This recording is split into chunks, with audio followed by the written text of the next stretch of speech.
విజయవాడ నుంచి breaking news అందుతోంది. విజయవాడలో ఇంటి యజమానిని పని మనిషి హత్య చేసిన కేసులో ఇప్పుడు దర్యాప్తును వేగవంతం చేశారు పోలీసులు. పని మనిషి అనూష విజయవాడ నుంచి తిరుపతి వెళ్లినట్టుగా తెలుస్తోంది. విజయవాడ బస్టాండ్లో అనూషతో పాటు ఖమ్మంకు చెందిన ఉపేంద్ర అనే వ్యక్తి కూడా వెళుతున్న దృశ్యాలు అక్కడ సీసీటీవీ కెమెరాలో రికార్డ్ అయి ఉన్నాయి. భారీ లగేజ్తో ఇద్దరు కూడా వెళ్తున్న దృశ్యాలు అక్కడ రికార్డ్ అయి కనిపిస్తూ ఉన్నాయి. ఓనర్ ఇంటిలో విలువైన వస్తువులు ఆస్తి పత్రాలను అనూష దొంగలించినట్టుగా అనుమానాలు వ్యక్తం చేశారు వాళ్ళ కుటుంబ సభ్యులు. ప్రస్తుతం బిగ్ టీవీ స్క్రీన్ మీద చూడొచ్చు ఫుటేజ్ విజువల్స్. తిరుపతి వెళుతున్న దృశ్యాలు అవన్నీ కూడా భారీ లగేజ్తో ఉపేంద్ర అనూష ఇద్దరు కూడా అక్కడ వెళుతున్న దృశ్యాలు రికార్డ్ అయ్యాయి.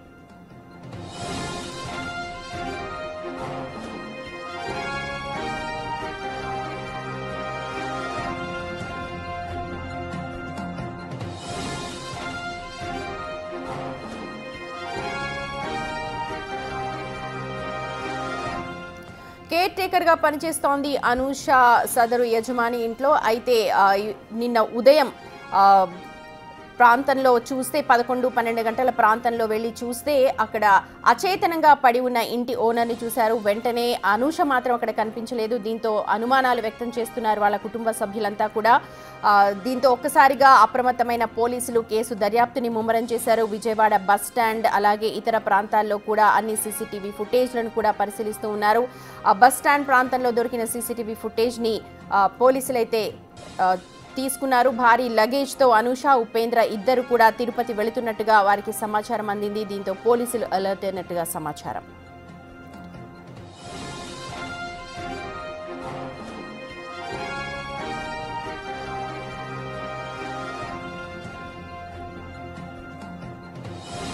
రైట్, మా ప్రతినిధి సాహిత్య లైవ్ లో అందుబాటులో ఉన్నారు ఈ ఘటనకు సంబంధించిన అప్డేట్స్ అందించడానికి. సాహిత్య, సీసీటీవీ ఫుటేజ్ ని పోలీసులు పరిశీలిస్తున్నారు. అందులో ఇద్దరు అనూష అలాగే ఉపేంద్ర ఇద్దరు కూడా భారీ లగేజ్ తో వెళ్తున్న దృశ్యాలన్నీ కూడా రికార్డ్ అయ్యాయి. ఎన్ని బృందాలు ఇప్పుడు దర్యాప్తు చేస్తున్నాయి, ఒకసారి ఇప్పటిదాకా ఉన్న సమాచారం ఏంటి చెప్పండి.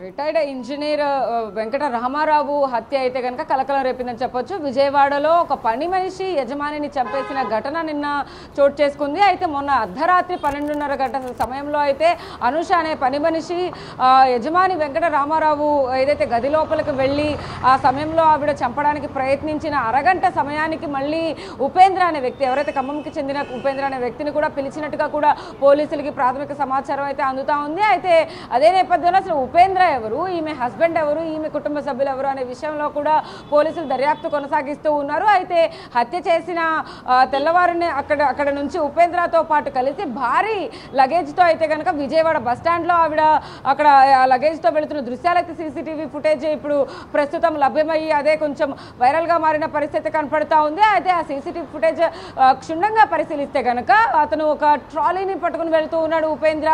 ఇటువైపు ఇంకో బ్యాగ్ని అనూష కూడా పట్టుకుని ఉంది. అయితే ఏదైతే పోలీసులు అనుమానం వ్యక్తం చేస్తూ ఉన్నారో ఆ సమయంలో ఇంట్లో ఉన్నటువంటి విలువైన వస్తువులు కానీ, ఏదైతే ఆస్తి పత్రాలు కానీ, చీరలు కానీ, బంగారం కానీ, నగదు కానీ చాలా వరకు కూడా ఆమె దొంగతనం చేసి వెంకట రామారావుని దిండుతో బాగా అదిమి నొక్కి చంపేసి ఊపిరాడకుండా చంపేసిన పరిస్థితి అయితే ఉంది. ఆ సమయంలోనే ఈ తాళాలు పగలకొట్టి ఆ బీరువాలో ఏవైతే వస్తువులు ఉన్నాయో వాటన్నిటినీ కూడా దొంగిలించి అక్కడి నుంచి పరారైనట్టుగా కూడా పోలీసులు అనుమానం వ్యక్తం చేస్తూ ఉన్నారు. అయితే ఇదే నేపథ్యంలో విజయవాడ నుంచి తిరుపతికి వెళ్ళినట్టుగా కూడా సమాచారం అంతా ఉంది. విజయవాడ నుంచి తిరుపతికి వెళ్లేందుకు ఖచ్చితంగా విజయవాడ బస్ స్టాండ్లో ఉన్నటువంటి ఏదైతే అక్కడ ఉంటాయి ప్లాట్ఫామ్ దగ్గరికి వెళ్ళడం కానీ అక్కడి నుంచి నడుచుకుంటూ వెళ్తూ ఆ దృశ్యాలు అయితే కనుక పోలీసులు పట్టుకున్నారు. అక్కడి నుంచి తిరుపతిలో ఎక్కడ తలదాచుకున్నారు, ఎక్కడికి పరారయ్యారనే విషయాలు అయితే కనుక పోలీసులు ఇంకొక 2 బృందాలతో అయితే కనుక వెతుకుతున్న పరిస్థితి అయితే కనపడతా ఉంది. అయితే తిరుపతిలో ఎక్కడ ఉన్నారు అనేది పోలీసులతో కూడా కానీ అసలు అనూష అనే వ్యక్తి ఏ ఏజెన్సీ ద్వారా వెంకట రామారావుకి కాంటాక్ట్ అయ్యింది, ఏ ఏజెన్సీ ద్వారా ఆమె చేరడం జరిగింది, అసలు ఏజెన్సీ పేరెంట్ అనేది కూడా పోలీసులు దర్యాప్తులో తేల్చే అవకాశం అయితే కనపడతా ఉంది. ఇప్పటి వరకు ఏజెన్సీ పేరును కూడా బయటికి రానివ్వకుండా పోలీసులు అయితే కనుక గోప్యత మెయింటైన్ చేస్తున్న పరిస్థితి కనపడతా ఉంది. ఎందుకంటే ఇక్కడ ఆల్రెడీ 3 రోజుల క్రితమే ఆవిడ జాయిన్ అయినట్టుగా కూడా వెంకట రామారావు అపాయింట్ చేసుకున్నట్టుగా కూడా సమాచారం అందుతున్న నేపథ్యంలో కుటుంబ సభ్యులతో మాట్లాడారా? ఏ కేర్ సెంటర్ నుంచి ఈమెను కేర్ టేకర్ గా పెట్టుకున్నారు, అలాగే ప్రైవేట్ ఆర్గనైజేషనా లేకపోతే ఏంటి అని దానికి సంబంధించి కుటుంబ సభ్యులు ఏమైనా మాట్లాడారా? కన్ఫర్మ్గా ఇదైతే ప్రైవేట్ ఆర్గనైజేషన్ అన్నట్టుగానే సమాచారం అంతా ఉంది. బట్ కానీ ఒక క్లారిటీ అయితే పోలీసులు కానీ ఇటు కుటుంబ సభ్యులు కానీ ఇచ్చే పరిస్థితి కనపడటం లేదు. వాళ్ళు కూడా మా నాన్నగారు ఏ యాప్ నుంచి ఏ ఏజెన్సీ ద్వారా ఎవరితో మాట్లాడుంటారు అనేది కూడా మాకు అర్థం కావటం లేదు. ఇది ఖచ్చితంగా ఎవరో కుట్రపూరితంగా చేసి ఉంటారు, ఇది ముందు నుంచే ప్రీ ప్లాన్డ్గా చేసి ఉంటారు అనేది కుటుంబ సభ్యులు కూడా అనుమానం వ్యక్తం చేస్తూ ఉన్నారు. నిన్న వాళ్ళు మాట్లాడుతూ కూడా ఎవరైతే వెంకట రామారావుకి సంబంధించి కూడా ఇద్దరు ఒక కుమార్తె ఒక కుమారుడు ఉన్నారు, వాళ్ళిద్దరూ కూడా హైదరాబాద్ మరియు చెన్నైలో నివసిస్తూ ఉంటారు. వాళ్ళిద్దరిని కూడా పిలిపించి అక్కడి నుంచి వచ్చిన తర్వాత ప్రాథమిక సమాచారం మేరకు అసలు అనూష అంతకుముందు గతంలో ఎప్పుడైనా మాట్లాడిందా, ఆ పని మనిషితో ఎప్పుడైనా మాట్లాడించే ప్రయత్నం రామారావు ఏమైనా చేశారా, లేకపోతే అసలు పనిలో జాయిన్ అయ్యే ముందు ఈ పనులు చేయవలసి ఉంటుంది, మా అమ్మగారిని ఇలా చూసుకోవాల్సి ఉంటుంది అని చెప్పేసి వివరాలు ఏమైనా చెప్పుంటారా అనూషకి, ఆవిడికి అసలు ఈ సమాచారం ఈ తాళాలు ఎక్కడుంటాయి, వీటన్నిటి మీద అవగాహన ఎలా వచ్చింది అనే విషయాలన్నిటిపై ఎందుకంటే కేవలం 3 రోజుల క్రితమే అనూష జాయిన్ అయింది అంటున్నారు. కనీసం అట్లీస్ట్ అంటే తాళాలు ఎక్కడున్నాయి, ఆస్తి పత్రాలు ఎక్కడున్నాయి, ఇవన్నీ ఒకవేళ గమనించాలి అంటే కొంచెం ఎక్కువ టైమే పడుతుంది. అనూష కాకుండా ఇంకెవరి మీద అనుమానం వ్యక్తం చేస్తున్నారు, అనూష ఉపేంద్ర కాకుండా?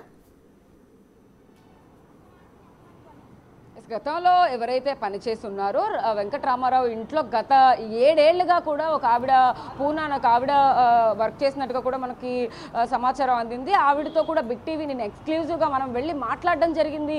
ఆవిడ ఎంతో కన్నీటి పర్యంతం చెందుతూ కూడా అక్కడ వెంకట రామారావు గారు చాలా బాగా చూసుకుంటారని చెప్పడం, కానీ ఆయనకి ఇలాంటి దుస్థితి పడుతుంది, ఇలా ఒక పనావిడ వచ్చి ఇలా చంపేస్తుంది అనేది కూడా ఎప్పుడు ఊహించలేదు అంటూ కూడా ఆవిడ కూడా చెప్పిన పరిస్థితి. ఈమె తరువాత ఇంకో 2-3 కూడా పనిచేసిన నేపథ్యంలో వాళ్ళని కూడా ఎంక్వైరీ చేసే పరిస్థితుల్లో అయితే కనుక పోలీసులు ఈ దర్యాప్తును అయితే కొనసాగిస్తూ ఉన్నారని చెప్పొచ్చు. అసలు అనూష మీద ఎక్కడా కూడా అనుమానం రాకుండా అయితే కనుక ఉండేటటువంటి బిహేవియర్ ఏదైతే ఉందో అది గతంలో ఎప్పుడైనా ఉందా, అసలు ఆ ఏరియాలో ఎక్కడైనా ఇళ్లలో పనిచేసిందా, అంతకుముందు అసలు ఏజెన్సీ ద్వారా ఇంకెక్కడైనా జాయిన్ అయిందా, గతంలో ఏమైనా ఈ దొంగతనాలకు సంబంధించి కానీ ఇలాంటి మర్డర్లకు సంబంధించి కానీ ఆవిడకి ఏమన్నా పరిచయాలు ఉన్నాయా, అసలు ఈ ఉపేంద్ర ఎవరు, ఆమె భర్త ఎవరు, భర్త ఎక్కడ ఉంటాడు, భర్తతో దూరంగా ఎందుకు ఉంటుంది, భర్త ఎందుకు వదిలేశాడు అనే విషయాలపైన కూడా పోలీసులు దర్యాప్తు చేస్తూ ఉన్నారు.